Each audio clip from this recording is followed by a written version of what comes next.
I want you to learn today with this about education. Feel free to type it in the chat box. And if you, I will also open up to questions towards the end. But just for everyone's sake, we want to make sure we get all the issues covered. But I will address questions that you type in the chat box and at the end as well. All right, with that being said, I will get started. So I'm Bobby Feisee. I'm an estate and business planning attorney. I'm the president of Insight Law, and we've got, I'd say, about 25 years of experience in the planning field. And what I would say, one of the main things that I could help you out with today is if you're in the market for a estate planning attorney, whether you work with our firm or any other firm, this handout that I'm putting up on the screen, hopefully it's being shown. It should say selecting and working with an estate planning attorney. Can someone just type in that they can see it, because my Zoom doesn't seem to be showing me that it's popping up. I just want to make sure you all can see it before I start talking about it. Perfect. Thanks. Thank you very much. All right. So these are the questions that I would be asking my estate planning attorney if I was looking for one, knowing what I know. Everyone asks about price. I promise we'll talk about price. Don't worry about that. But there's about 14 other questions you should be asking your estate planning attorney, so you make sure you don't get, you get the plan that you're looking for. And so the goal today is I'll go through at least, I'll hit these issues. I'll check back towards the end, and at least you'll know our answers, and you can do your own due diligence on that. And so I'll check back in later with that. So don't forget about that handout. If you didn't get that handout, let Michelle know, and she will make sure that you get that, as well as all the handouts that I'm going through today. Okay. Most estate plans just don't work. So I'm a very blunt attorney. How would you know if your estate plan worked or not, right? Maybe when would you know? Might be a better question to ask. And so, I'm trying to take a very practical approach to estate planning. So I use what's called the snapshot test. So think about after the time that you've passed away and you're looking down from your cloud from above, right? All my clients look down, they don't look up. Beats the alternative. If money's going where you thought it was going and people were doing what you thought they'd be doing, then that's generally a plan that worked. Money's not going where you thought it'd be going, people not doing what you thought they'd be doing, things getting caught up in either the financial accounts or court or taxes, probably didn't work, right? And so you probably have a snapshot of how that looks like, but you don't probably know all of the rules and all the issues to consider. So my goal today is to get that snapshot a little bit more focused by giving you information, okay? Because it's your plan. I'm just trying to help you, guide you to get to the right place for what you need. Traps, typical planning traps. When I see people who are in the market for the estate plans, is how much is it for a will? How much is it for a trust, a power of attorney? And they're focused on the documents. What documents do I need? And we will talk about those documents today. I'll make sure that you understand all the key documents, what they do in an estate plan, all right? But just focusing on the documents when you're in the market for estate plans is pretty, I find, just depends on what you're looking for. I saw an estate planning firm that just had a list of documents and fees that were next to them. And without knowing anything about the client, how could they quote a fee without knowing their situation? Hopefully you'll see that today. And that's because they're probably just selling documents. So there's not going to be anything else done other than some documents, and that's dangerous. And my analogy to that is, if you've ever seen the show The Fixer Uppers with Chip and Joanna, if you haven't, they're basically a couple that goes and renovates houses. So if you ever had a house renovation, that would be applicable, right? But Joanna is the one that sits down with the client, sits down their home. What's your vision? What's your design? How do you want the kitchen to look and feel, right? And so she's the one that comes in with all the goals. And then Chip is the one who's the carpenter and comes in with the tools and makes the countertops, makes the kitchen, right? The bedroom, the bathroom, and implements, right? And so if you've ever seen that show, does anybody ask Chip what tools he uses, right? Or the carpenter what tools he uses? No, I want the kitchen countertops to look and feel like this, right? I want the end result to look like that. Same analogy with the estate planning. I think the stakes are much higher when you pass away, right? The documents aren't going to do the work. The documents are the lawyer's tools, right? But which one's going to be right for you depends on your specific situation. And the documents, I'm going to tell you right now, do not do the work for you. When someone dies in your family, you're the one doing the work, or and so, or the family member, right? So if you pass away, it's going to be a family member that's going to start the whole process. And so the key is, do they know what to do? Is there a process in place? And do we? You better have the right documents in place. That's level one. Okay, is what I'm saying. It's just a sliver. So just be careful. And so we want to make sure that whatever plan you use, it's going to work for your family. The plan is going to work, right? According to what you think the plan is going to do. Other traps are tax trap. I don't need to do any estate planning because I don't have a big estate and I don't have any exposure to the estate tax. The estate tax is not applicable to as many people right now, right? Very few. Good for you if it does apply to you, right? Basically, the estate tax starts, the federal estate tax. I'm not talking about state specifics. Every state is different on their state estate tax. Not every state has an estate tax, but for federal purposes, you can die with up to almost $13 million without having any estate tax. Anything over that is a 40% excise tax. But that doesn't apply to many people. But the laws continue to change, right? And they're going to go down to 5 million in a few years. That may or may not impact you still, right? But did you know the law was going to change? And then they just passed a whole bunch of laws. They just passed legislation that affected every retirement plan. So if you have an IRA or 401k, guess what? Those beneficiary designations that you put on there have all been impacted by what's called the Secure Act 2.0. If you don't know about the Secure Act 2.0, you're definitely behind the ball. There's new regulations coming out. So you should have heard something about that. And that, in fact, if you have a retirement plan, that impacts you and how you lay your beneficiary designations out. Which ones do you choose now, right? That's the issue. So do you have someone that can help you with that? The other issue is, so taxes come in different forms, is what I'm saying. All right. And they're getting together now, right? And figuring out how they can sneak something else in towards the end of the year. Which they won't do, I don't think, because no one can kind of consensus, but I digress. The transfer trap. So I don't need to do any planning because nothing's going to go. I just want to avoid probate, okay, after death. And I can show you, and probate, a lot of people don't understand what probate is. They know it's bad, I guess. And it just depends on how you look at it. But I don't want my family to go through it. It's just up to you. It's basically a government or court supervised audit of your estate when you die. They want to know to the penny what you die with. You have to provide an inventory, show it to the filings to the court. You got to account for every penny to the court while the assets are tied up in probate. You got to notify heirs, even if you can't find them. You got to do all these different. So there's a whole bunch of court stuff that you get to do, or your family gets to do after death with the probate. And so I do think it's unnecessary if you have a good family as far as close and you know what you want to do. If you need a judge to arbiter things as you think there's going to be disputes, then yeah, go for it. But that's just going to cost more money, attorney's fees, accountant's fees, administration fees. So you can avoid that. And I'll show you how to avoid probate without doing any legal documents. So you can learn that today. If you don't want any legal documents and just avoid probate, that's your only goal, I will show you. But that's a short-sighted goal, just knowing what I know. Again, my goal is to show you what we do, our process, how we work with clients. It's not the only way to do it, right? And so I just find that this way works. We've had over 50 clients pass away. We've done 50 administrations, okay?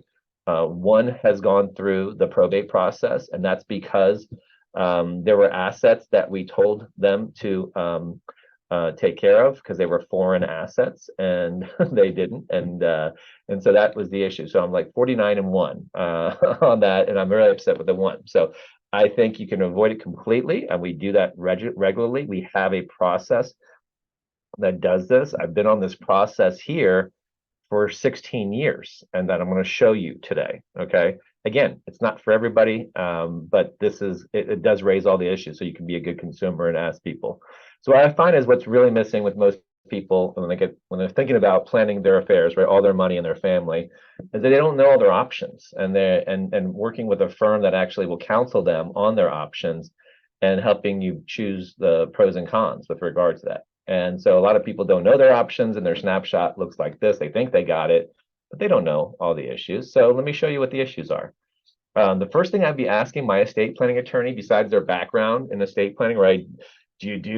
Is estate planning what you do, or are you also a family law attorney and a litigator? And also that, right?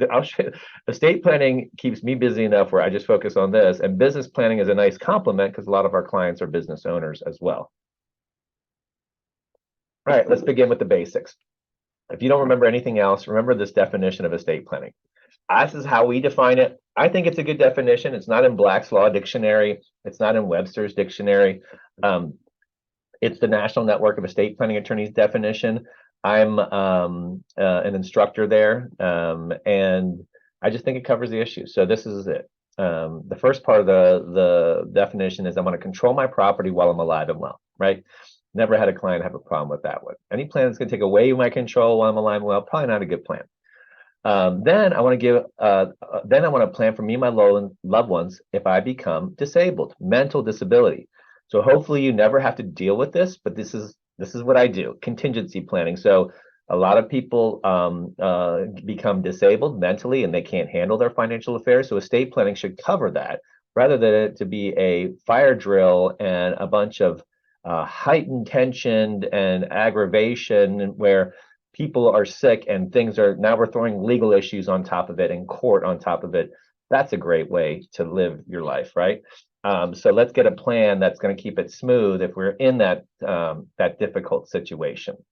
So control while healthy, a plan for disability, and then I want to give what I have to whom I want, when I want, in the way that I want, all while ensuring my wisdom is transferred along with the rest of my wealth. So I find that people don't know their options on how they can leave their assets to their loved ones. So I'll show you that. And then you decide which way you want to do it, right? And then I try to set the bar high. I'm trying to set not only your material wealth. If I think the estate plan is the best place to leave a gift as far as maybe some non-material wealth, some values, some life lessons. The best gifts that I've ever had was with a little note with it. So if we can find that, I'm not saying we guarantee that, but our goal is to try to identify and memorialize those types of things. Our approach, our counseling philosophy, okay, it's not the only one, but our counseling philosophy, I use this planning pyramid. And the basic idea with this planning pyramid is that everyone we work with is that we start them towards the base of this pyramid and work our way up. So with the most important issues starting at the base. Like first, we want to know what your specific situation is, what your goals, hopes, fears, and concerns are. If you're married, okay, talk to me about the spouse, and let's make sure we got a good understanding of the marital situation as far as who handles the finances. Is it split? Are there medical issues that we have to be worried about or not? And so just to get the lay of the land on that. And then do you have kids? If you have kids, do you have minor children or adult children? Whole host of issues for minor children and adult children. If we have minor children, they can't inherit money directly. We got to think about, okay, if something, God forbid, happens to us, who's going to manage this money? Where are the kids going to be, right? Where should we be thinking about checks and balances in the background? What are the pros and cons of the different options? If they're adult, age doesn't necessarily equal experience with money. And so an 18-year-old or 21-year-old getting a pile of money may be an issue, right? And so do we have to have some investment help there? Or do they have any health issues themselves? Do they have creditor issues? And if they're married, how are their marriages? Strong, shaky, right? And so we got to get to know the lay of the land. And if there's multiple children or beneficiaries, do they get along with one another? Once I know the lay of the land, then I can show you different strategies to preserve wealth, expand wealth, and save taxes. And if you have a financial advisor, I want to make sure that we're working as a team and they're going to assist and we're going to work together to get you the best plan on the preserving and expanding wealth. Okay. So I'm not leading with, hey, here's a tax strategy, come use us, right? The tax strategy, yes, we're going to make sure you minimize taxes to the greatest extent possible. But that presents itself once I know the situation. And so there's a lot of different tax strategies out there. Which one's right for you just depends on your specific situation. So the basic idea with our counseling philosophy is you teach us about the family, we'll teach you about the law, together we'll make the plan work, okay? I'm a bullet point person, so I get asked to review people's estate plans all the time. And I use this checklist as the one to determine if they have a good plan or not. I think if you can say that if you have a plan, if you have these four things, then you're good. Did you get good personalized counseling is the number one thing. Or is this just some word process document that you could have gotten off of LegalZoom by putting some biographical data in, right? I'm going to show you examples of counseling, like disability planning, like creditor protection, like remarriage protection, values promotion, those types of things. I'll show you some examples of that and compare that to word processing. Number two is, are their assets properly owned?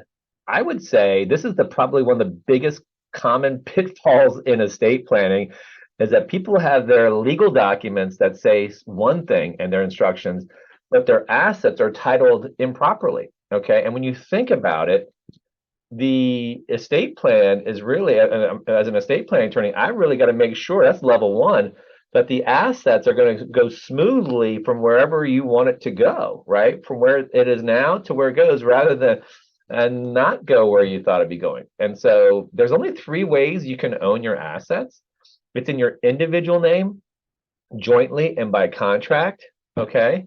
And people just get confused on some of the joint ownership issues and the contract issues. And so the idea is get a great set of instructions, get good counseling, and make sure your assets apply to those instructions. And you're like 75% ahead of most people in the estate planning world. Okay. And then number three is have an agreement to take a look at this every so often. Let's have a review.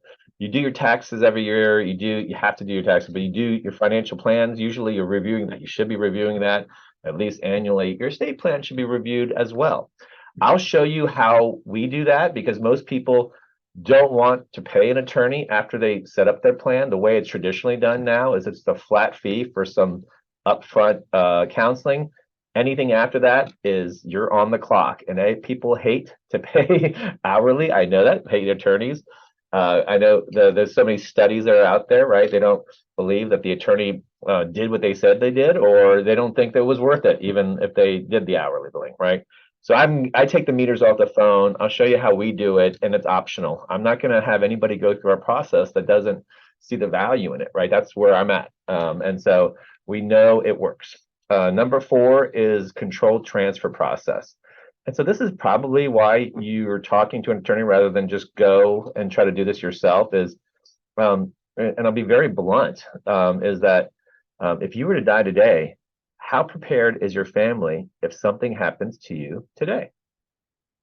Right? That's what it comes down to. And my question is, would they have any idea what to do, how to do it, or how to pay for it, right? Or is it just a complete mess? So if you don't think through it, it will be a mess because when you pass away, you have grieving issues, emotional issues, and financial and legal issues and tax issues. That's not good if you haven't thought through that ahead of time. Okay, it's a lot of burden to put on the surviving spouse and the family. Okay, here are your options on how to plan. This is what I see that's out there in the world right now. You can do no documents. You're going to find that that's not a good thing to do, but I'll show you how to do it with no documents. I told you I would. I will show you that. You can do a will and a POA. So I'm sorry, I didn't come up with these acronyms, but estate planning has a lot of acronyms, and POA stands for power of attorney. Okay, and a simple will. So if you have a will. A simple will basically is just very simple word process document that meets the elements of a will in your state, and then it means that anything that you have controlled by your will go through the probate process. Someone came to me and said, "I have a will. My family doesn't have to go through probate now." No, Will guarantees probate. Okay, so if the will is the main part of your plan, then your family is going through probate. All right, and then a power of attorney, there's two flavors of those. There's a financial power of attorney, and guess what? Well, go figure. That designates an agent to make financial decisions for you and while you're alive, right? So will only takes legal effect after you die. Does no legal effect until you die, right? The power of attorney is effective. Well, there's two flavors of financial powers of attorney. So now you have two other decisions. Another decision. Do you want a general durable power of attorney, which is effective immediately when you sign it, or a limited power of attorney, financial power of attorney, which is effective only after you become disabled? You see the difference? Okay. And most people, they don't know their options, and it depends on your specific situation what you want. Healthcare decisions, healthcare power of attorney. So if you can't communicate with the doctor, that one automatically kicks in at that time. And the doctors are going to go to your healthcare agents designated under your healthcare power of attorney. All right. So that's the financial and healthcare powers of attorney. Then you can do another option, which, and I don't know why people do these, but you can. It's a will with a testamentary trust and power of attorney. So stay with me. A last will and testament, a testamentary trust is a trust that's created after death, okay, with court oversight. So why would you do that? I don't know. But there is one limited instance that you do that in a special needs situation that you have to get if you're trying to get government benefits. But that's it. And we'll spot that issue if we see that. And then I see a lot of these simple trusts is the category I put them in. Yeah, you got to trust. But I didn't see much counseling behind it, and I don't see any of the follow-through work that needs to be done with regard to proper asset ownership, which we'll discuss. And then I call our approach the modern approach. All right, the modern approach is the documents are part of the plan. It's the process that is the value that we are doing, that we're providing to you. It's not, yes, you're getting a document, but it's the document that supports the plan. Okay. So that's what I see as the options. I think the middle ones in the middle are bare bones planning, very basic, which may be where you're at in your life. Okay, it's just not our approach. No documents is no planning. And so there you go. The challenges that I find in the estate planning world are as follows. Number one challenge in this day and age is mental disability. We'll talk about that. I had some personal experience with that, so I'll give you my story when we go through that. And then asset transfer on death. Is this going to be a smooth transfer, or are we getting roadblocks at every freaking turn, right? So let's see, let's make sure. And that's navigating, okay, where assets usually held, who are you dealing with? Financial institutions. Have you seen the regulations that these financial institutions are imposing now and the amount of paperwork that's out there? And it's, it's sad to see. It's the little guy gets hurt, but it's all the big people who are doing all the, the things wrong, right? But we have to deal with navigating it so we can get your account to that place without going through court, okay? Or without those assets being frozen. Real estate, how are you navigating the court system on that side? Business interests, right? How do you navigate the business interest side of things? So that's the meat of it right there. Is I find a lot of people just they totally ignore that, but that's going to be level one in your planning. Okay, taxes, of course, we want to minimize taxes to the greatest extent possible, and then personal planning goals. Do you want to, if you do get a disability, do you want to have certain care provisions, or if you have children, do you want to have certain protections built into their inheritance, or do you want to protect the surviving spouse? Those types of things, which I'll discuss. So this is what I find as the challenges. Our approach to those challenges are a three-step approach that I feel has worked. I've done this since 2007. I want to empower the design of the plan by developing the plan with counseling-oriented planning partners, which means if you're working with another advisor or tax advisor that you trust and value, I want to make sure that we're working together and we're not just doing word processing stuff. We're talking through the issues. Empower your legacy by maintaining the plan. Commit yourself and your family to the formal maintenance and education plan. It's not onerous, but just we need to check the vitals every year, few hours each year, and we're on track. Empowered inheritance, so that when something does happen to you, we can secure appropriate assistance to transfer for you and your family to transfer your wisdom along with the rest of your wealth. Okay, so ours is a three-step approach.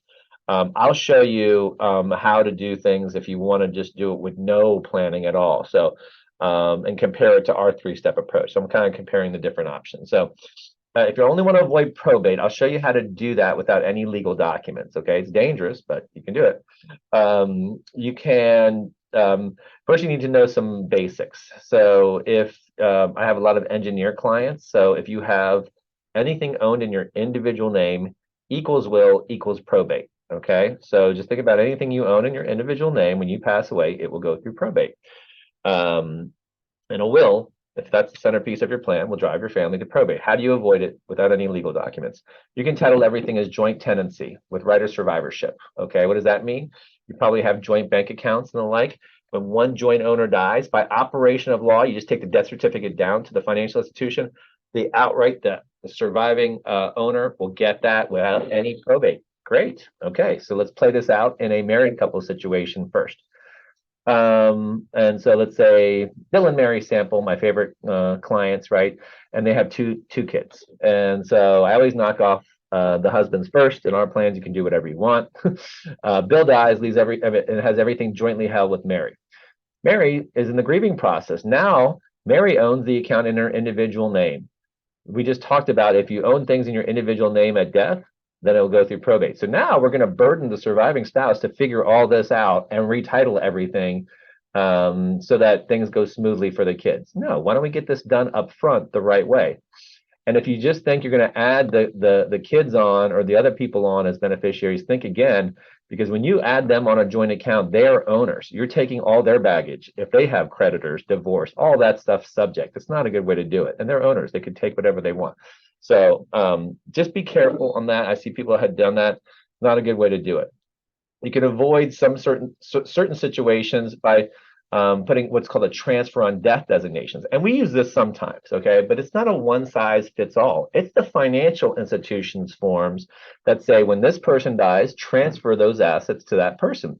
So it will avoid probate, but read the fine print on those. And is that really, what are you giving up by doing that? And I'll show you give up a lot of protections by doing that.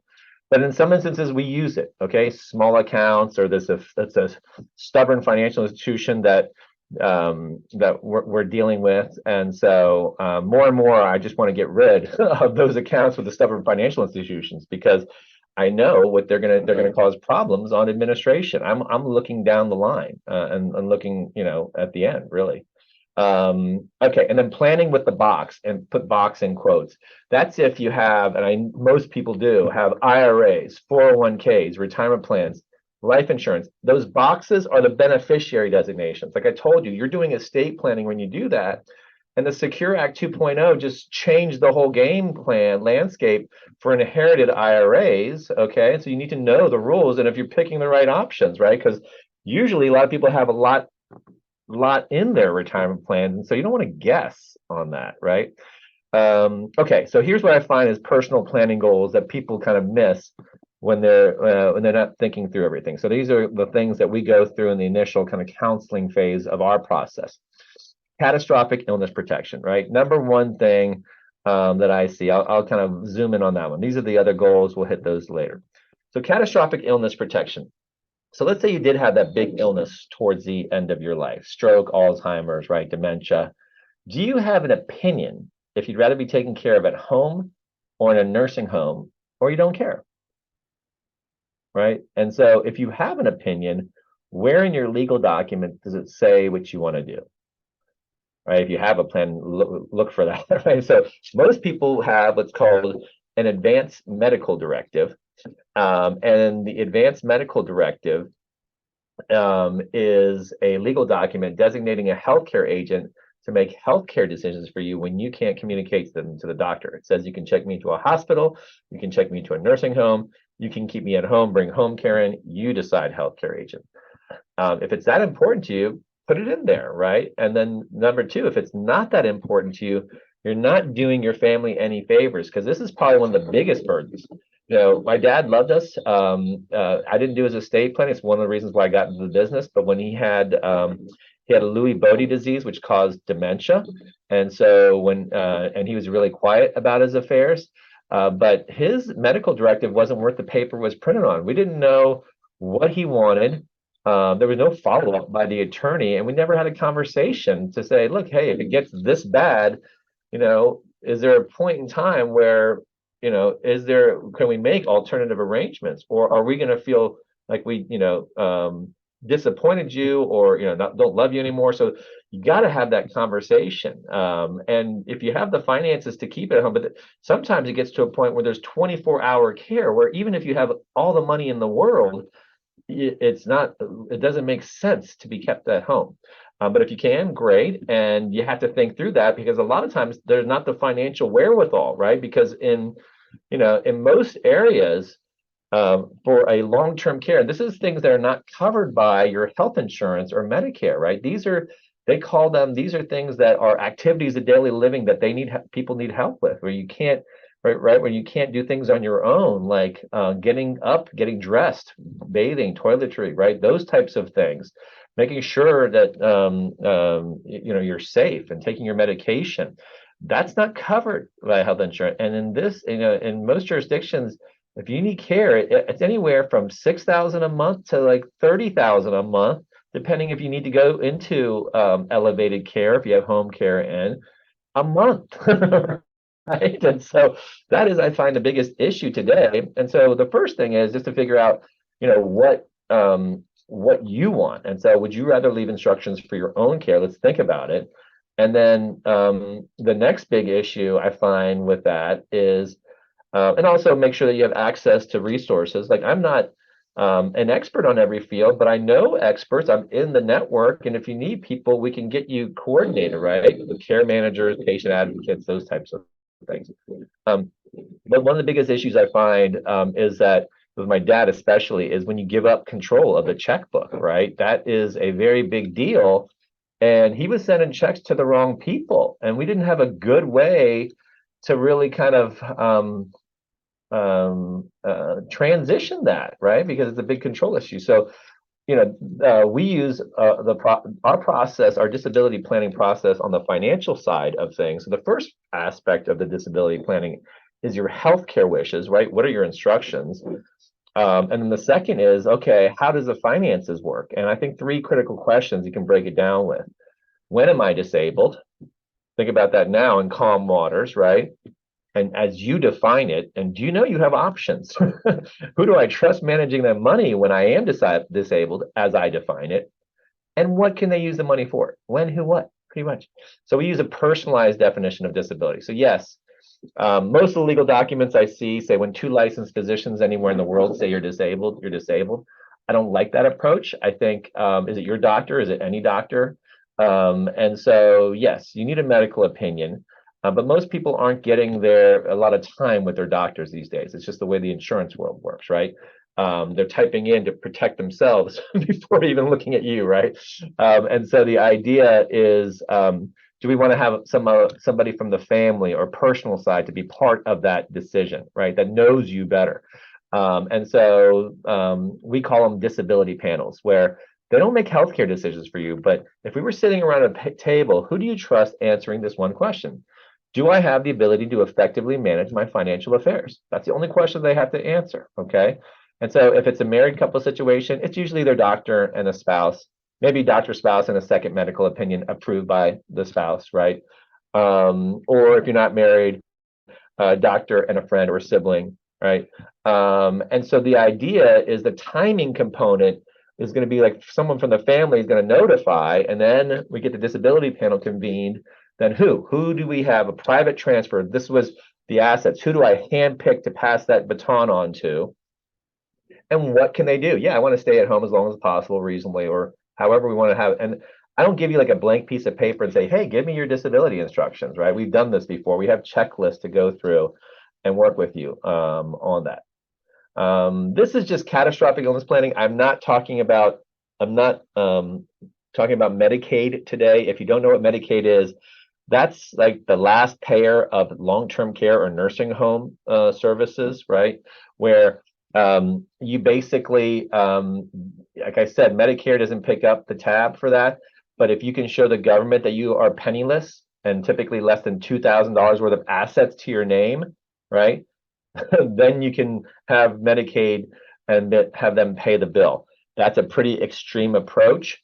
If you are concerned about that, where you will have a concern about a long-term care issue and your estate, before early, I started my career when we used to say, hey, when your estate's below $1 million, then you have to, think about maybe start pre-planning for this rather than do crisis planning. You can do things and move things through trust to get things in the right place. I'd say this day and age, it should be at least 2 million with the way the expenses are going. You got to be thinking about that. It just doesn't go as far as it used to. So that's disability planning. Sorry, it's probably more than you ever want to know, but I think that deserves the time because it's probably one of the biggest issues. Hopefully you never have to deal with that. I had personal experience, so I just know how important it is to go through those issues ahead of time. Remarriage protection. I don't spend too much time on this one, but so let's say my favorite cast of characters, if you remember Bill and Mary Sample with the 2 kids, very common to have what's called an I love you will. I love you will says when Bill dies, everything goes to Mary. When Mary dies, everything goes to the kids. And if Mary happened to predecease Bill, it'd go the other way. Great, very common. So I'm just talking about remarriage protection. So let's say Bill dies, leaves everything to Mary, and Mary meets Bo, the tennis pro, and she falls in love, they get married. And let's say Mary dies before Bo, right? But Mary's will says everything goes down to my kids. Even though Mary's will says everything goes down to her kids, does Bo have a legal right to those assets?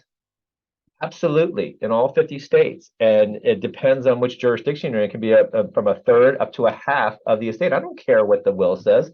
I'm the spouse. I got rights. Okay. And so another issue with remarriage protection is the titling.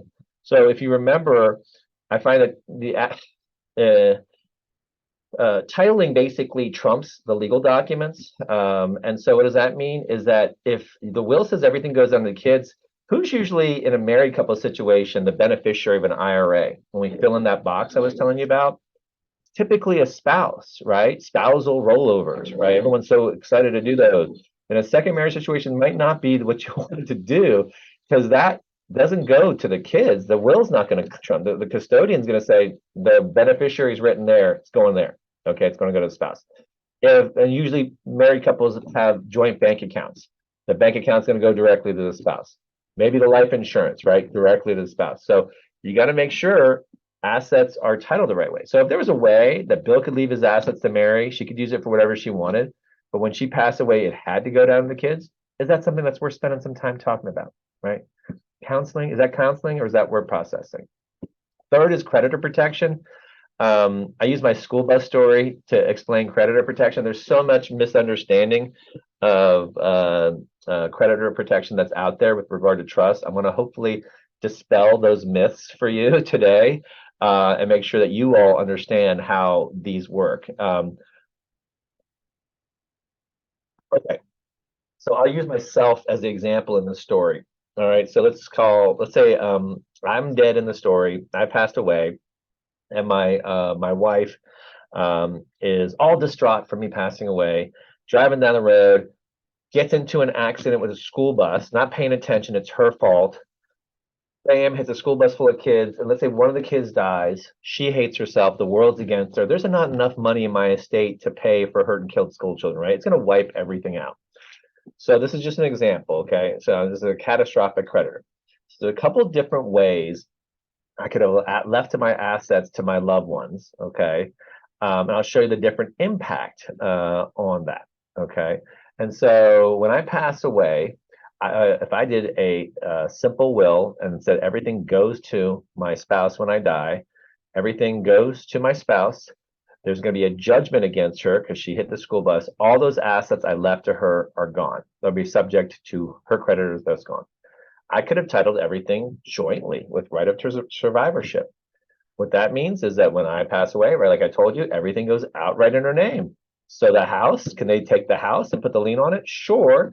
If there's equity in the house, right? Can they take all the bank accounts, bank garnishments? Sure. Anything that's jointly titled is fair game now that you passed away. Third, but they're not actually, in certain jurisdictions, okay, let you know while you're a married couple, I find people don't know this, you can get asset protection during your lifetime. This is stuff I've talked about after death. You don't have any, But if you're a married couple, if you title your assets as tenancy by the entirety, then that asset is protected unless there's a judgment against both of you. Okay, so Virginia, if you're a Virginia resident, Virginia has this tenancy by the entirety statute that says if these assets are titled this way, if there's just a judgment against husband, they can't get to the asset. It has to be judgment against both spouses to get to it. So that's a low form of creditor protection that I usually will explain to people. Florida has the best asset protection. I got a lot of clients moving there. They have homestead protection where your home is protected up to an unlimited amount. Doesn't matter if you're married or not. That's why OJ bought a big $10 million house there back in the day. So back to the school bus story. So I could have left the assets in a simple will outright jointly. I could have done it by contract. I got to get a life insurance policy. And on a life insurance policy, let's say it's not worth a lot when I'm alive, but it turns into $1 million when I die. I write my spouse's name on there. She gets the $1 million, hits the school bus, all that money is gone. Okay. Fourth way is I could have done a simple trust or a bare bones trust, right? That wasn't counseled, but we just press the buttons and says, when I die, everything goes outright to the spouse. Same problem. All those assets in that trust are gone. So let's do my planning again. Let's say I did it this way. Let's pull myself out of the grave, right? And do it this way. Let's say I could have left my assets to my loved ones. I wrote spouse. It doesn't have to be spouse. Anybody who I want. They could use it for whatever they want. But if they hit the school bus, right, I had the catastrophic creditor, the assets I left to them are protected from their later creditors. So let me say that one again, because I want you to connect the dots, right? They can use the assets for what they want, your beneficiaries, but if they hit the school bus, protected from their later creditors, right? So if you remember that definition of estate planning, I want to give what I have to whom I want, when I want, in the way that I want. How many of you would like to leave your assets to your loved ones that way, protected from their later creditors, right? And how many of you have been asked that question before? And is that counseling or is that we're processing? Okay. And so a lot of people don't understand and that is you use a trust. And I'm just going to give a simple example. A trust during your lifetime, a revocable trust during your lifetime, this is, I find, the biggest myth. People think, hey, I got a trust. I've got some asset protection. No, a revocable trust is like an open cup from an asset protection standpoint. You can get in and out of that, and your creditors can too. Okay, so revocable trust is not going to do that for you. It's a great planning technique. We use it. It's a very common technique. It centralizes management of your assets, the disability planning. There's a lot of other things great about the revocable trust, but asset protection for you during your lifetime, that's not one of them. But when you die, you can put the lid on and say, this is my hard-earned wealth for my beneficiaries. They can use it for what they want, or if you want to put some instructions there, you can. But my money is not to be used for their ex-spouses, their creditors, or for Medicaid to require a spend down. With their money, you can do whatever you want. With my money, this is how the rule works, and you can protect them with that. So it just depends on your situation, but people don't understand their options. And I think that's a very powerful technique, especially with, I think, the way healthcare is going these days, is that you can have these skyrocketing bills that are not covered by insurance. And this is a protected asset that could help the family in a difficult time. Divorce protection. So that's creditor protection. And so some people, just before I leave creditor protection, some people say, Bobby, that sounds great for my family. Can I get creditor protection for me while I'm alive? Yes, we can do that, but that's more advanced planning. It's beyond the scope of today, but yes, we do that routinely. And I have people who are in high risk situations or just want to protect, their assets. And you can do that. And there's tax strategies behind that too, beyond the scope for today. Obviously, we can help on that if asked. Divorce protection, I don't spend too much time on this. This is for the beneficiaries. How do you like to assure that the assets that you leave to your beneficiaries stays with them and doesn't go with who I call as the new outlaw? And then bloodline protection, our clients call it bloodline protection. And then values promotion, I use my babysitter story. So if any of you have kids and have hired a babysitter, where you're trying to go out for an evening, a nice relaxing evening for a dinner or show, or if you ever been a kid and had a babysitter, right? you get the idea with regard to when the babysitter comes over, there's usually one spouse giving all the instructions. She's going to want to stay up late. If you read a story, read every page. If you skip a page, she knows. I don't know how she knows. She's not going to want brush her teeth. Make sure she brushes her teeth. Our neighbor's information is here. We're going to be here, right? We're giving all these instructions, and we're just going away for one evening, right, for a dinner and a show. So my point is simple. Would you agree that we leave more instructions then when we're going away for just one evening than we even think about leaving in our estate plans when we're going away for a lifetime, right? And so again, I'm not going to give you a blank piece of paper and say, hey, give me your values. There's, we've done this before. There's places where we can identify and memorialize those if available. So the idea is, I call it like the trip to the eye doctor. As we go through the plan, I want to co-create the plan with you, give you as much information as possible so you can make good decisions. I'll narrow the options down. Which one do you like better, one or two? Even though when I go there, I can never pick it, right? But I promise we'll get it. We'll narrow them down. Good concrete choices. So that's what I kind of give you my sample of how that looks like. Our counseling process looks like, and then that's our step one. And then once we got a great plan in place, all we got to do is maintain it. Right? Time is the problem. I'm hoping that when we create the plan, it doesn't have to be implemented the next day, right? I'm hoping it's going to take some time for it to be implemented, right? And so the plan needs to evolve with changes in your personal situation, the law and learning. And I used to focus on that aspect, and I'm going to just give that one to you. I'm going to assume that that we don't live in a vacuum and things change, okay? And if you don't think things change, then maybe we're not a good fit, but the laws are definitely changing on you if you don't know that, right? And so how do we adjust for that? And so we have a maintenance plan. Our maintenance plan looks like this, and these are just some bullet points of what we offer on the maintenance plan. And currently, for those of you who are asking about fees, here's one of our fees. It's for the maintenance plan.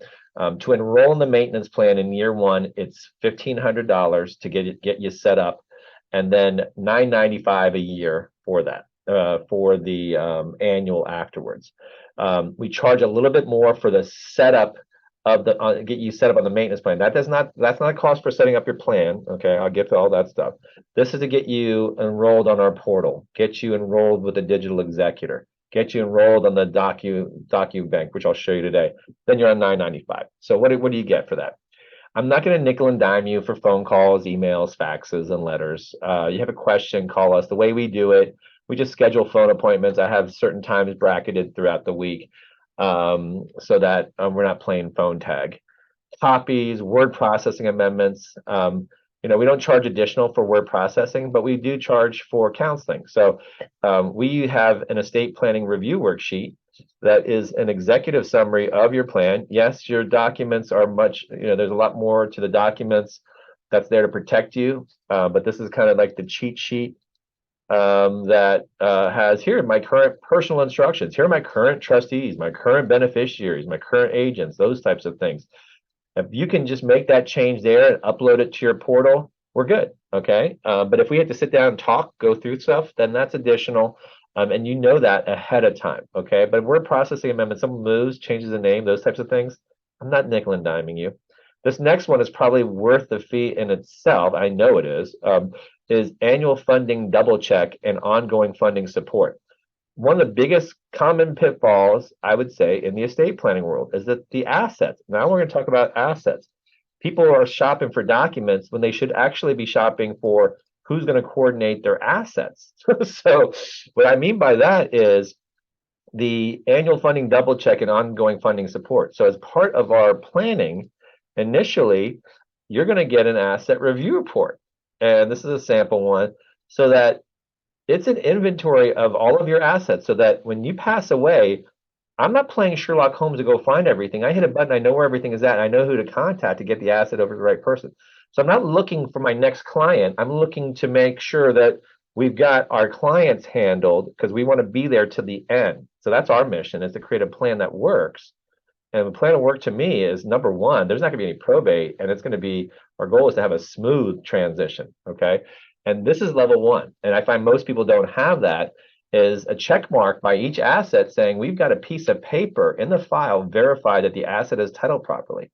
So I have 2 funding coordinators right now, soon to be 3, and there's not many firms that have any. They're paralegals that just their job all day is to put assets inside of the trust, okay? And that is a big deal, right? And so that to me I find is mainly the biggest issue. So what this means is every year you're going to give us the new value. So we'll upload it to the portal. You give us the new value so I can make sure there's not an estate tax issue or you got some other issue going on. And then if you buy an additional asset, ideally we want you to contact us ahead of time so we get it done up right. But this is our second catch. Add it to the new asset side so that we can make sure it's title right, right? And so it's a teamwork to do this, but we will manage that process. So that's one of the questions you're going to ask the estate planning attorney, because that is a big time and expense in itself. Averaging 15 hours of man time, average could be more depending on how your assets look like. And we're going to look at your assets before we quote a fee, okay? Because I'm going to tell you we're going to do it right. And ongoing funding support, all right? So then we'll also, part of the process at no additional charge is one family meeting within 6 months of the signing meeting to go over the plan as high level or detailed as you want with whoever you want.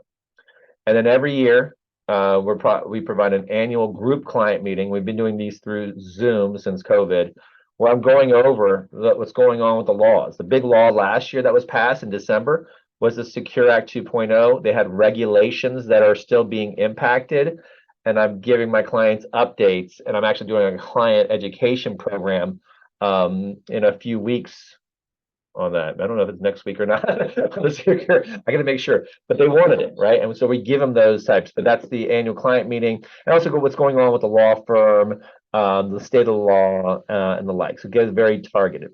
And then every 3 years, we're going to actually update your legal documents, okay? And that's what the facilitates with, and we do them in group updates, small group updates to do that. If you want to do in person, I mean, if you want to do one-on-one updates, we just charge you an additional fee for that.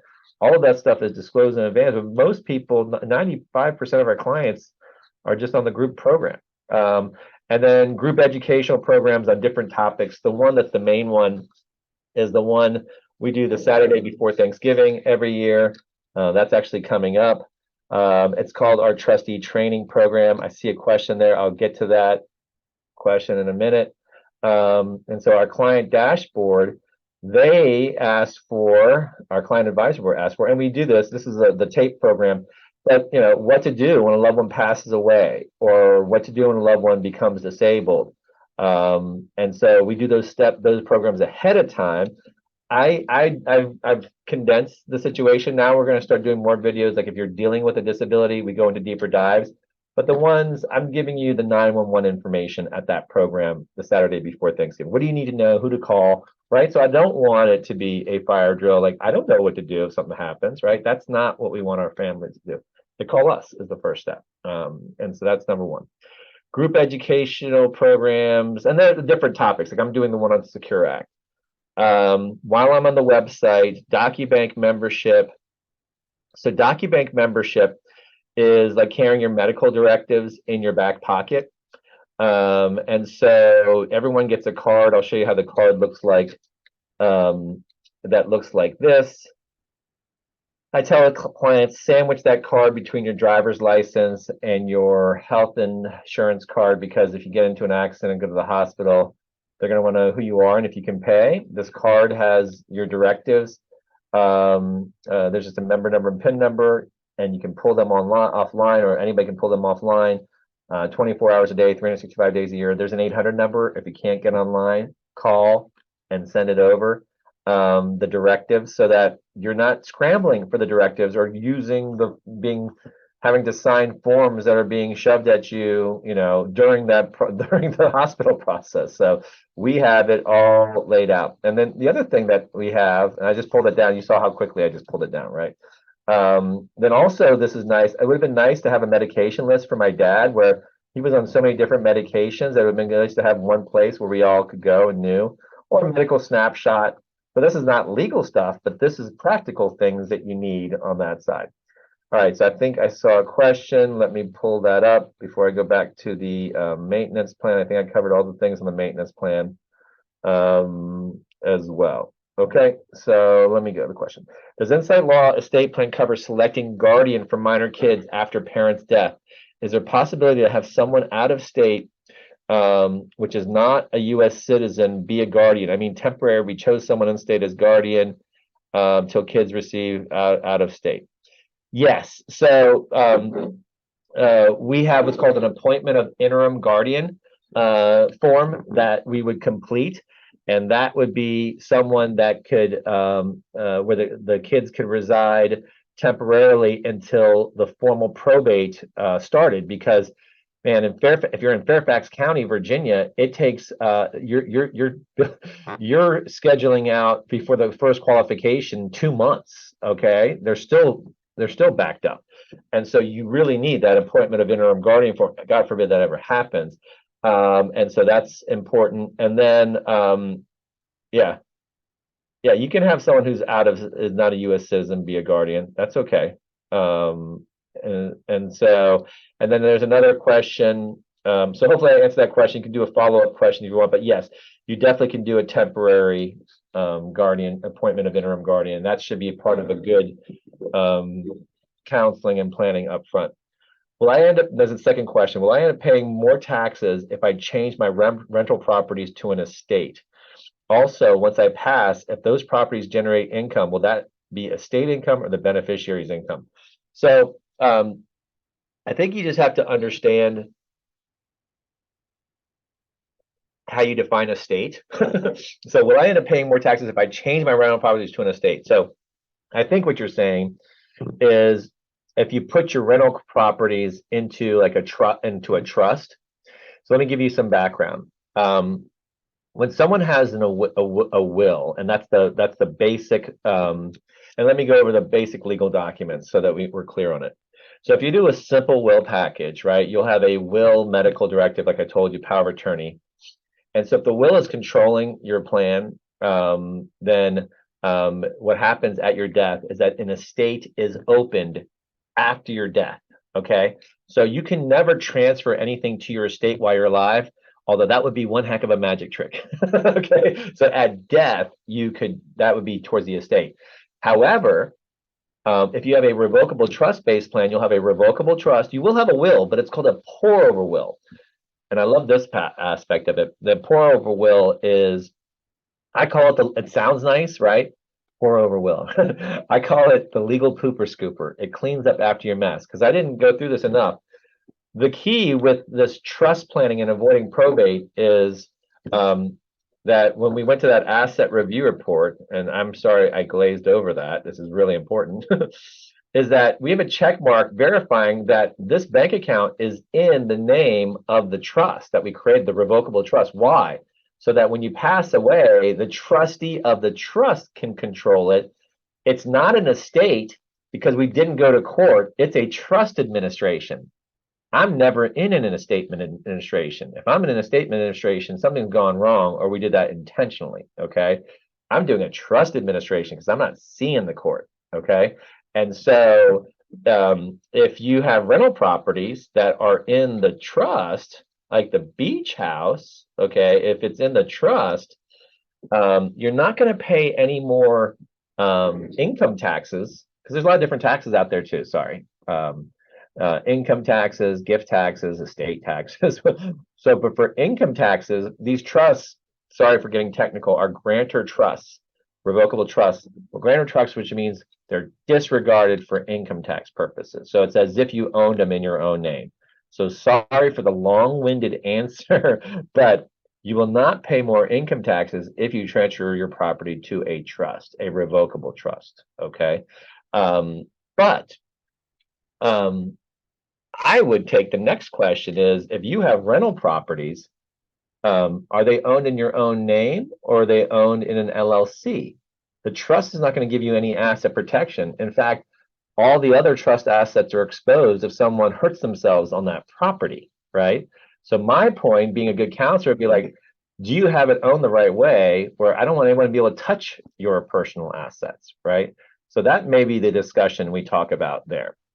And then also, once I pass, those properties will generate income. A lot of our clients, by the way, have rental properties. Go figure, in the Northern Virginia area, at least. Also, once I pass, if those properties generate income, will that be estate income or the beneficiary's income? Again, depends on how you structure the estate. For me, it's not. It would be trust income or beneficiary's income. So if they're my clients, ideally, I want that stuff locked down from asset protection side of things within an LLC that's owned by a trust that gives you the maximum, and you can have things flow that way. Beyond the scope of today, but it can be done, and it's something common that we handle. Hopefully I answered your question, probably more than you ever wanted to know. Okay, good.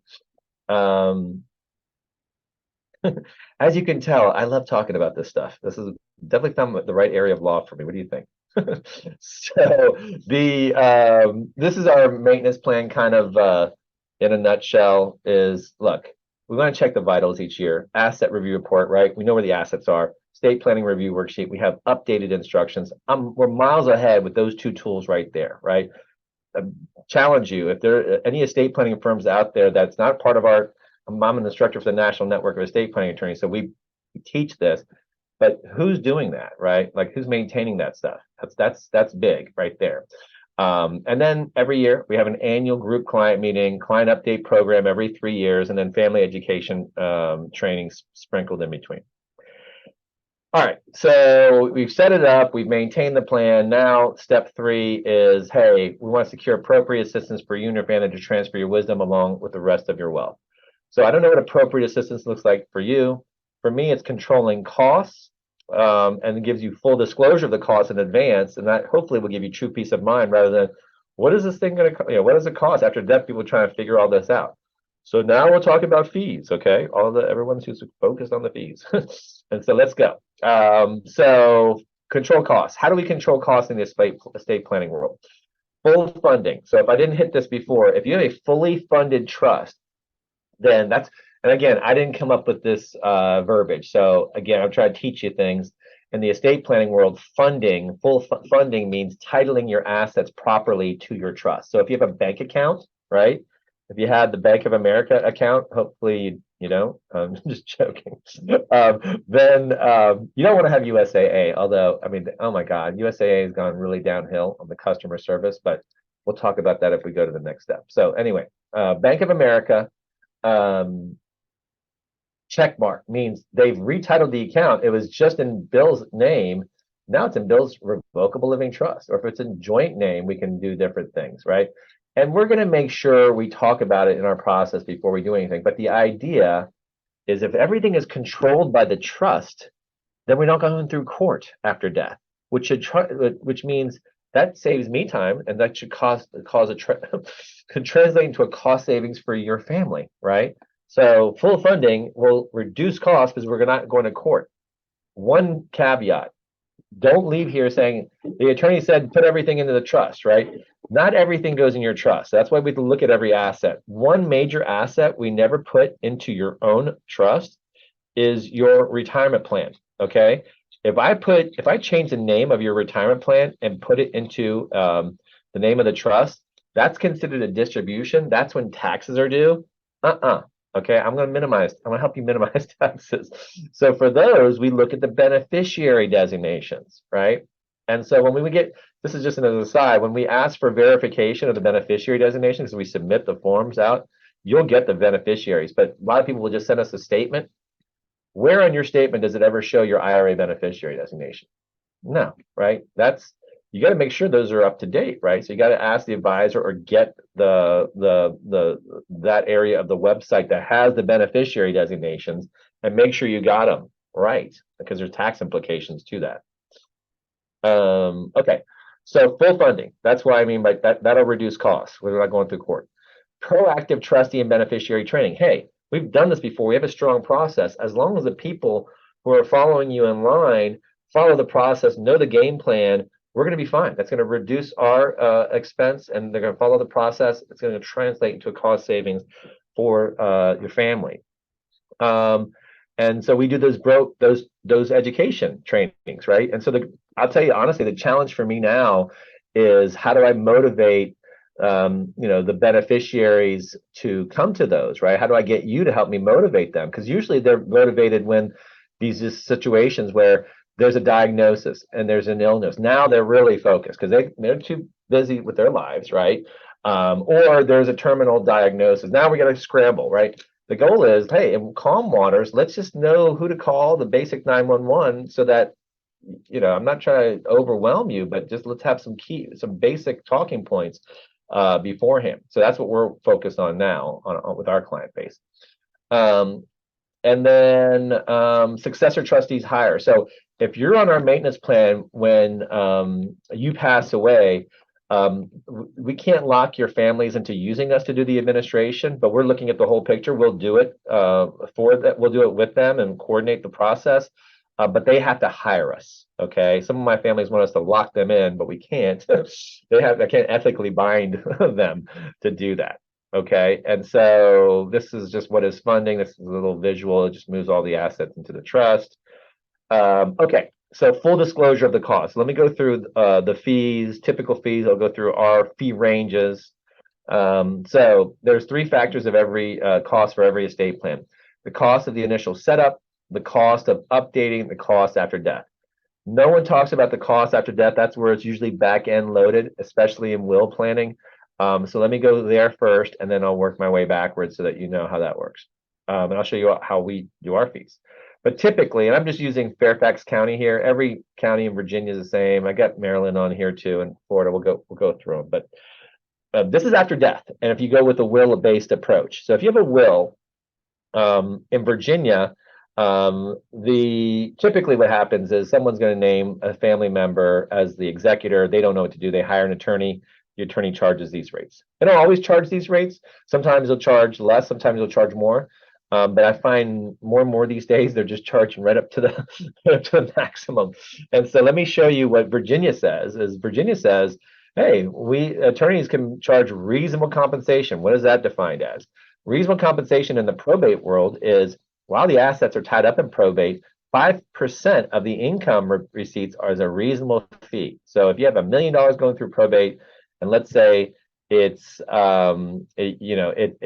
it's got $50,000 worth of income, then 5% of that is a reasonable fee for that. And then in addition to that, they can charge based off of the principal of the asset. So if there's $1 million tied up in probate, the first 5%, so 20 grand, can be charged. The next 300,000, 4%, that's 12 grand.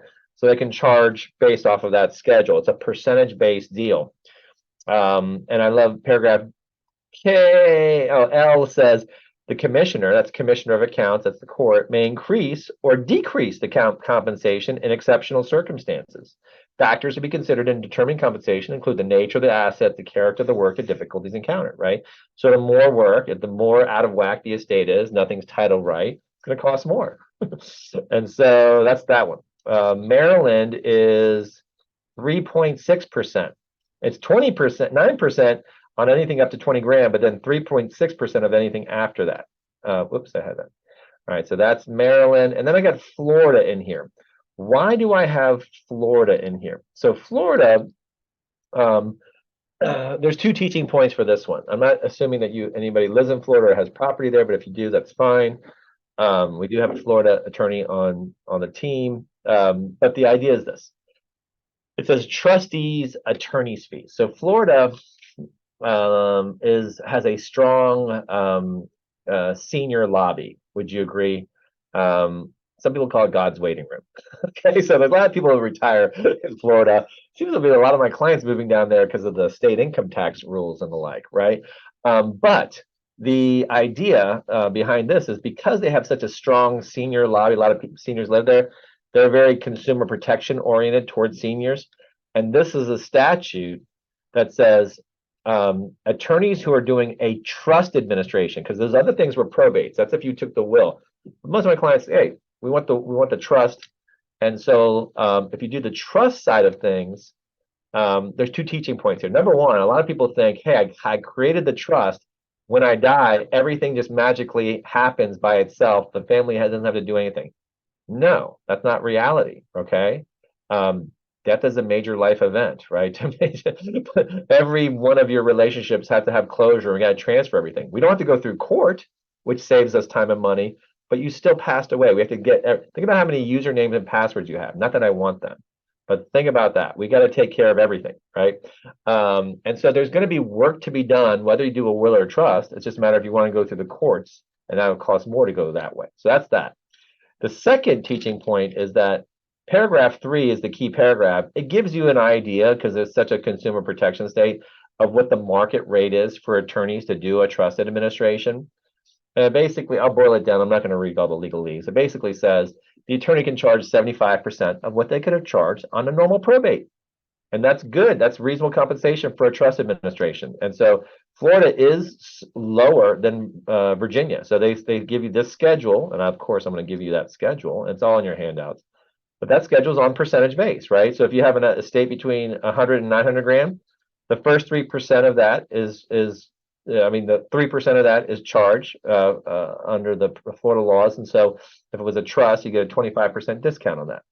2.5% of all assets between 1 and 3 million. So you get an idea, a little bit lower. Okay, more than you ever wanted to know. Here's how we do it. Here's generally how we do it. I can't tell you exactly what your fee would be until I saw your situation and goals. I can tell you I won't charge you anything until I know your situation. You get a specific fee quote. So there's 2 options in our firm, 1 and 2, and I just went through the charges on settlement and administration. So I'll begin with the end in mind. I'll say, look, if you're on our maintenance plan, we'll agree to charge the settlement and administration fee at 1.25% at the size of your net estate, only charge it at death, and only charge it for hired. Okay, so you just saw 5%, 4%, 3%, 2%. We're going to be well below that because of the maintenance plan. If I have a fully funded trust, I'm not going through court, translate to a cost savings, right, to you. If I have an educated family who knew what to do, followed the process, going to be smoother, right?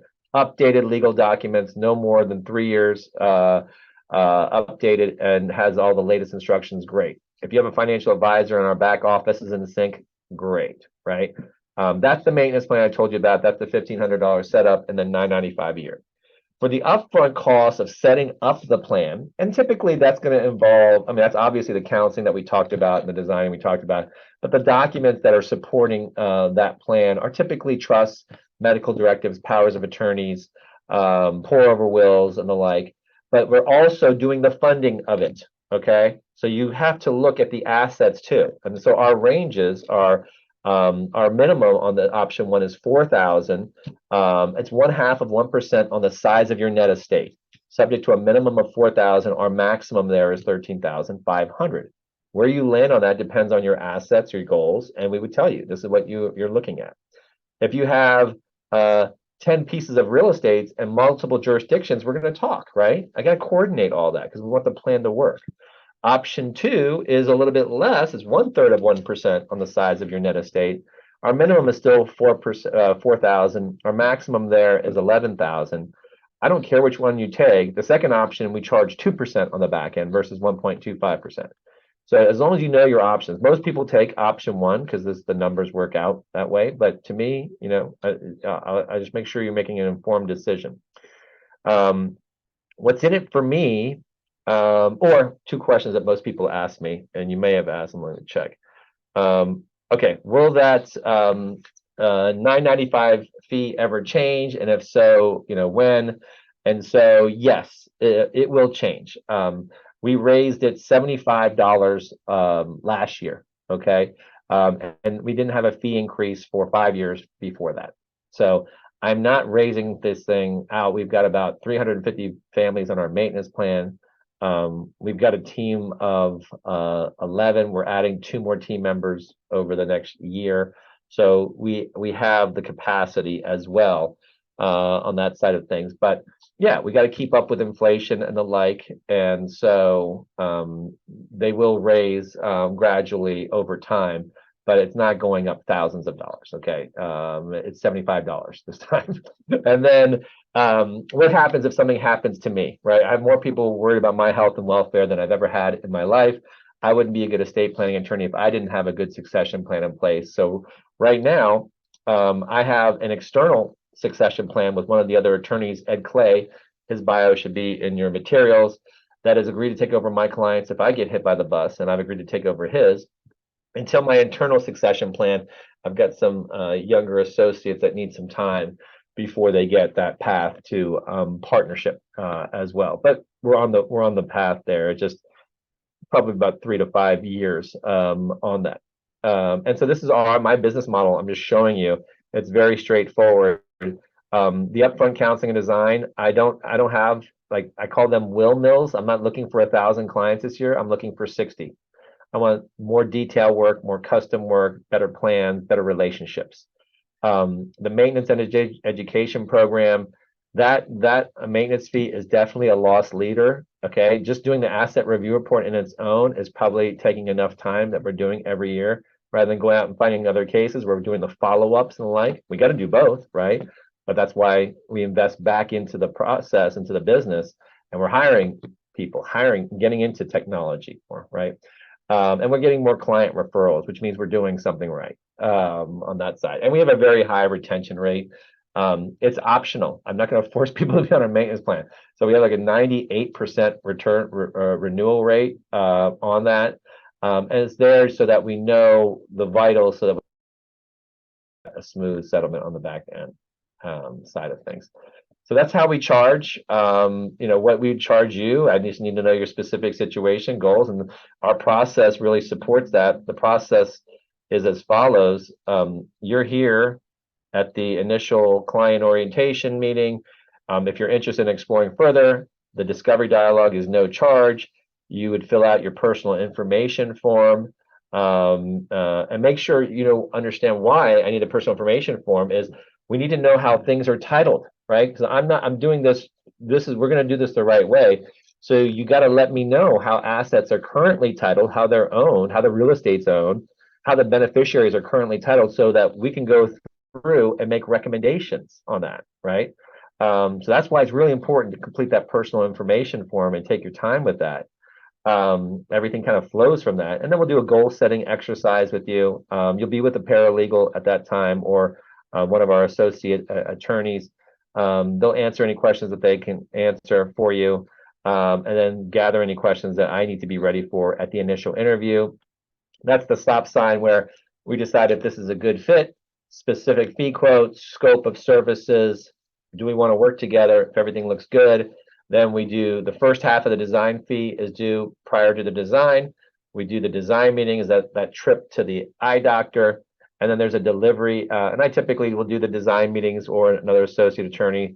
The delivery and review meetings usually will be an associate attorney. I want to make sure you're working with everyone in the firm. The financial strategy meeting is with me and your advisors if you have them. We're going to look at all your assets, make recommendations on how things went. Hey, you might need an LLC. Now, make sure you understand, this is the fees for estate planning. If there's an LLC needed for real estate, we would tell you that's what you would need, and that's what we recommend. And if you want us to do it, we would charge you this. So I am not a gotcha guy. I want to have full disclosure. I don't want to argue about fees. I don't want to nickel and dime and do that. If you see the value, great. I know we can provide it. And then the funding meeting is where we're gathering all the magic forms to make sure everything goes into the trust. That's the lion's share of the work is right there. And I find that's wholly absent in a lot of plans. The first questions I ask people who have a trust is it fully funded? But if they know what I'm asking, then they're like, I think I got a couple things in, but there's only small accounts aren't out. The stakes are high. I don't know if I focus. If you have one asset that should be in there that's out, you're going through probate on that. So if I take one step to the courthouse, that's additional expenses and time, right? Why am I even going there? I don't care if it's a $10 account. I don't want to go there. So everything has got to be titled right? And then there's an optional family meeting, no additional charge as long as it's done within 6 months of the signing meeting. And then you're just on maintenance with those things where we're just checking the vitals. So the heavy lifting is up front. A lot of times I get asked, how long does it take this process? You're right here. If you're motivated, you'll have your documents in your hands within 6 to 8 weeks, okay? The funding side of it takes a little bit more time. You'll have the legal documents all executed and ready to go, and they're in legal effect, but it takes time to get things back from the financial institutions or the courts and the like. And so we have time commitments and things like that that we go through with you. So that's our process. And so I think I've covered the fee issues. And let me see. The yearly fee is the same for everyone, or depends on factors such as age, as assets. Same for everyone, except you're right, assets. So like I have some clients on they're advanced planning clients, so it does depend on their assets. But most people are on the 995 schedule. Age, you know what?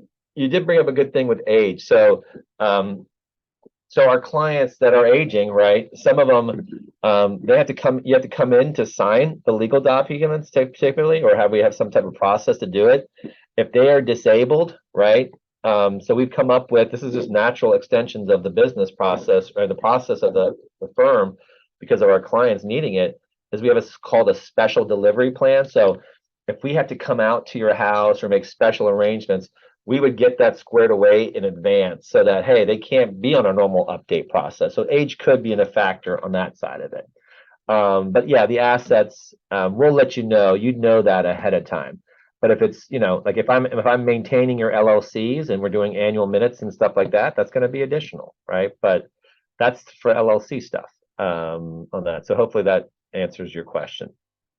Okay. So I would ask, if you're interviewing attorneys, they give you their quote for, this is the upfront for the trust. Hey, I'm a Paul Harvey fan. I might be dating myself. He was a big radio announcer.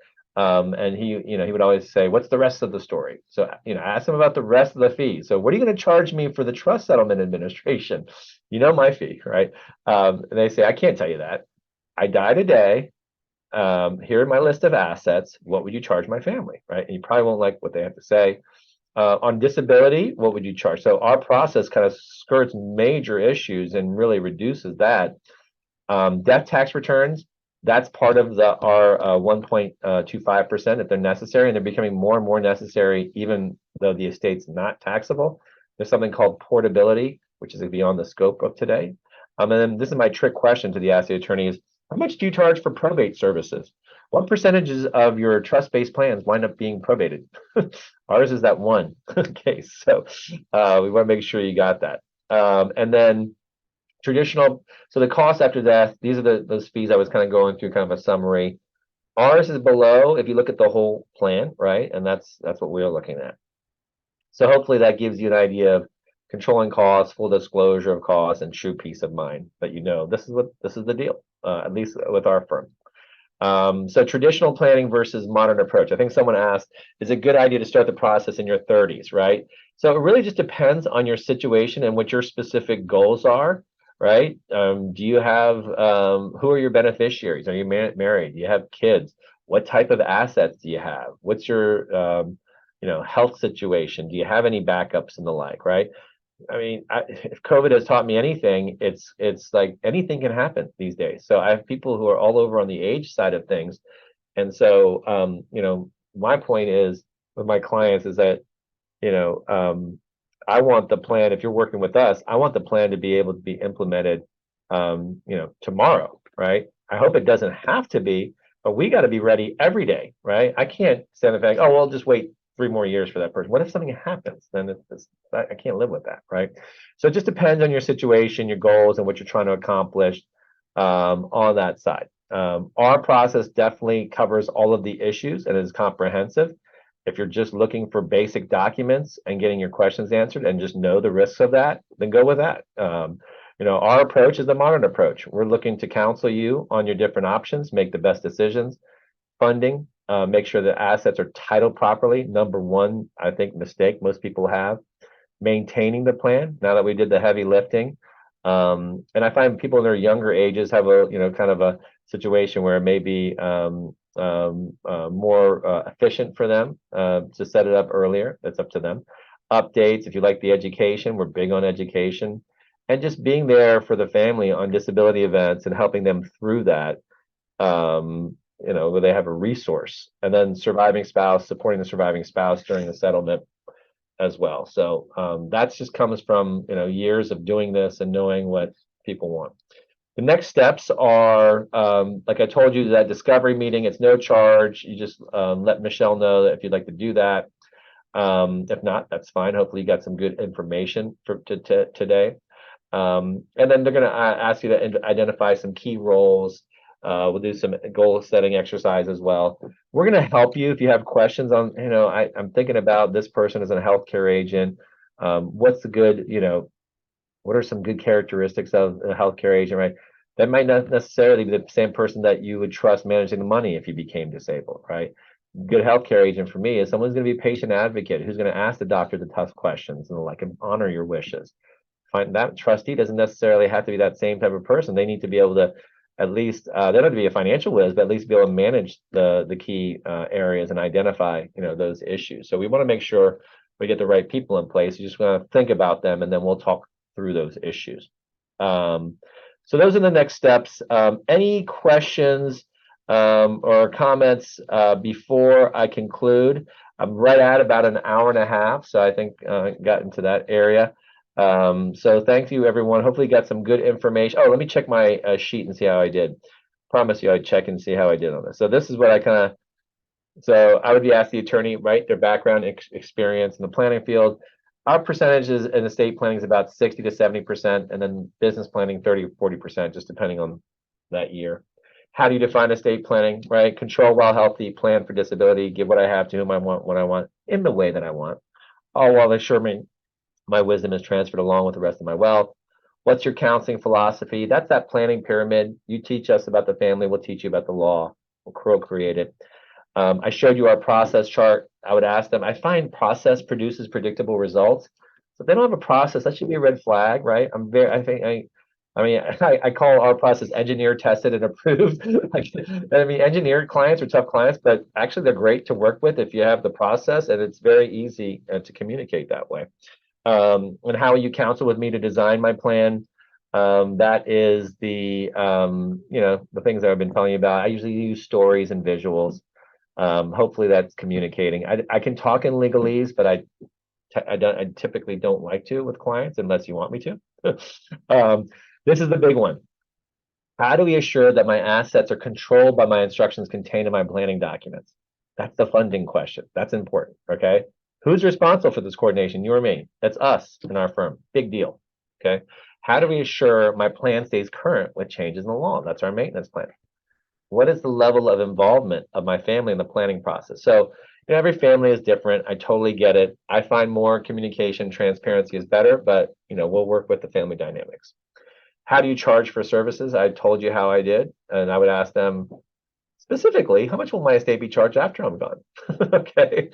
What is your record with regard to probate? That's that probate question. What percentage of your trust-based plans wind up having assets probated? One for us. You charge differently for those assets.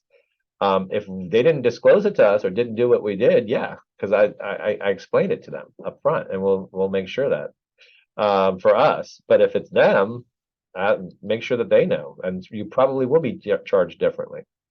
But if you disclose it to us and we didn't do it, then yes, that's on us. Okay, but that's an important distinction there versus foreign assets that we said that they needed to be handled and given a foreign attorney referral for that.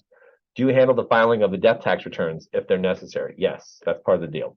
What if something happens to you? That's my succession plan. How do I prepare for our consultation? There'll be a personal information form that you can upload to the portal. What type of service should I expect from you? I'm a big believer in team approach. Everyone's got a great talent here at the firm. Taylor and Ginny are great on the funding. Michelle's great with coordination and the follow-up. Wendy's great with the drafting and the explanations. And so everyone's got their role. You expect any commitments from me? Just, respect the process. We know this works, okay? And then just think about the issues I talked about, which ones kind of resonated with you. This is where we're trying to focus on this and do this right? Think about the helper roles, the backup healthcare agents, people managing money and those types of stuff. Current inventory of assets, that's key, right? That's where I find people they miss that. If you have a financial advisor, great, right? And so just follow the process, then that's all we're looking for on our side. Any questions or concerns before I conclude? I'm right at 11:30. So hopefully this was helpful for you. I'm Bobby Feisee, president of Insight Law, and thanks for your time for today. Have a good day. I'll hang out here for about a minute or so, and then I'll check on out.